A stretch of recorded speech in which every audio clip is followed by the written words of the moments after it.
Dear Mr. Repole, here is a graph of XFL attendance from 2020 and 23. Now, here is a graph of UFL attendance from 2024 and 25. In 2025, the UFL was struggling after 2 years of existence. Attendance was plummeting, stadiums were considered inefficient, and optics on TV were subpar. There were passionate markets such as St. Louis, DC, and some could argue San Antonio. And then there were the rest of the league. So what did you and the league do? A complete overhaul. 3 teams were kicked out, 2 rebranded, getting new stadiums, and 3 new teams came in. You smartly relegated teams to play in much smaller stadiums, with only the league's flagship team, the Battlehawks, and the Birmingham Stallions playing in a stadium with over 30,000 seats. Many rules were added too, such as the 4-point field goals and even fixing the rule midway through the season, showing that you are willing to take feedback. This rebrand of yours was meant to drive fan engagement, local relevance, and sustainability. So how has it fared so far? In my eyes, the answer is that it's promising, but at the same time it's terrifying. Here is a graph of Spring League attendance and broadcast viewership for each Spring League season since 2019. I will also consider the main stadium capacity for each season to get the percentage of average seats filled. That way we can get a better view of things. Now, here is the 2026 season.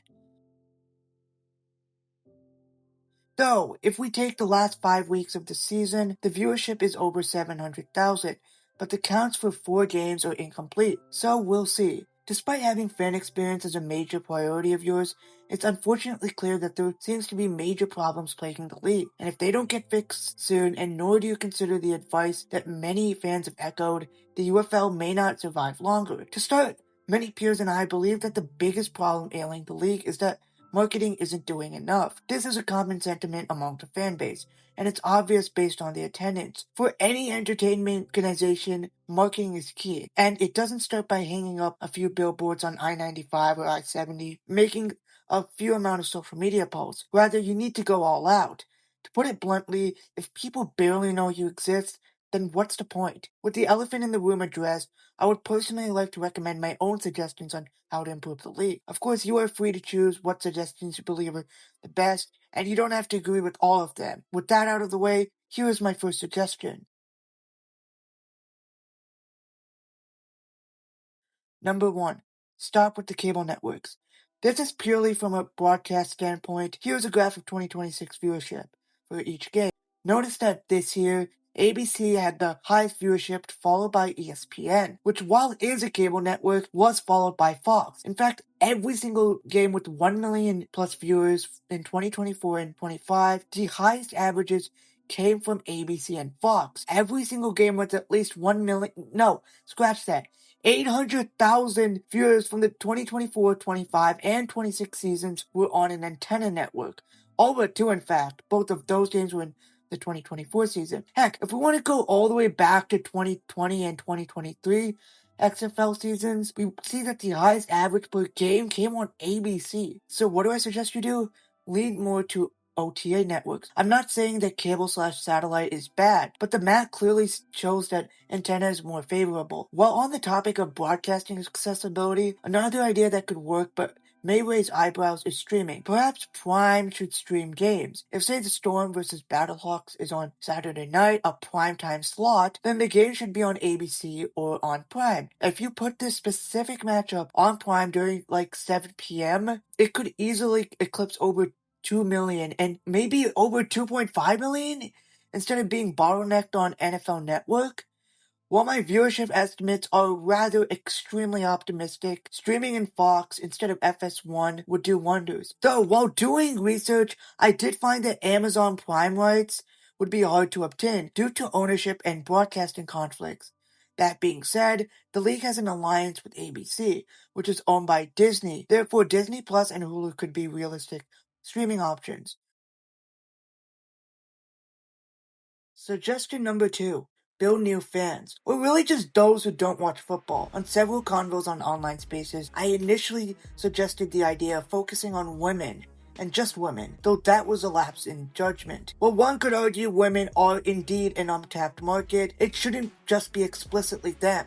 Instead, the UFO should target people who currently don't watch football, which also includes women, but the same time includes casual sports fans, families, kids, and just people who are indifferent to the sport in general. The tunnel vision of an idea to just target women came from two observations. Number one, since 2023, NFL cameramen have been trying to use Taylor Swift to get women to watch the sport, and it may have worked since Super Bowl 58 and 59 were the most watched US programs in history. Number two, the PWHL and Savannah Bananas, both who have heavily female or casual audiences, are doing great now. Well, Elite Bro, you want UFL players to do TikTok dances and have fans catch touchdown passes? Okay, so when I mean take pointers from the Bananas, it means fan engagement. I don't want people in the stands to catch touchdown passes or Austin Reed to dance on the field to choose in Texas. I love the Bananas, but the UFL is a serious football league, not a gimmick. The UFL has already done fan events, so they're definitely embracing that, but here are some ideas. They can go all out in interview segments, lean harder into fan-driven content such as podcasts, or lean into subcultures that fans in traditional media overlook. As for potential rules, I do have this one idea, but I'm kinda scared to say out loud. It's that whoever catches a field goal in the stands wins a prize. It feels great for kids and the atmosphere, but it feels way too gimmicky. I'll let you and the audience decide.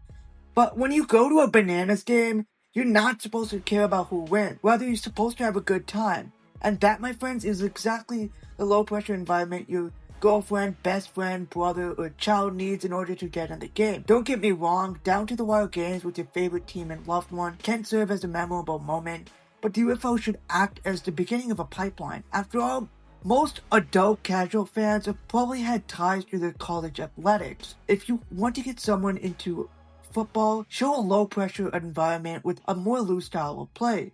It's a ramp. We're not asking fans to choose, we're giving them the appetizer before the big meal. It's that if they want to get into football, watch the UFL in the spring and work your way up to the NFL in the fall. As for the PWHL, it's easier to take ideas from a more serious league. If you take a look at their socials, you realize that they sure specialize in a lot of community engaging and interactive content. Despite not being much into ice hockey, because the Blackhawks are trash, I like a lot of their social media posts. They have one-on-ones for dummies, they lean a lot into internet culture, memes, and both organizations have players established as influencers but not in a gimmicky way. I do have to mention, the UFL and PWHL do share similarities, as they do engage in fan events, and the UFO just released their own show.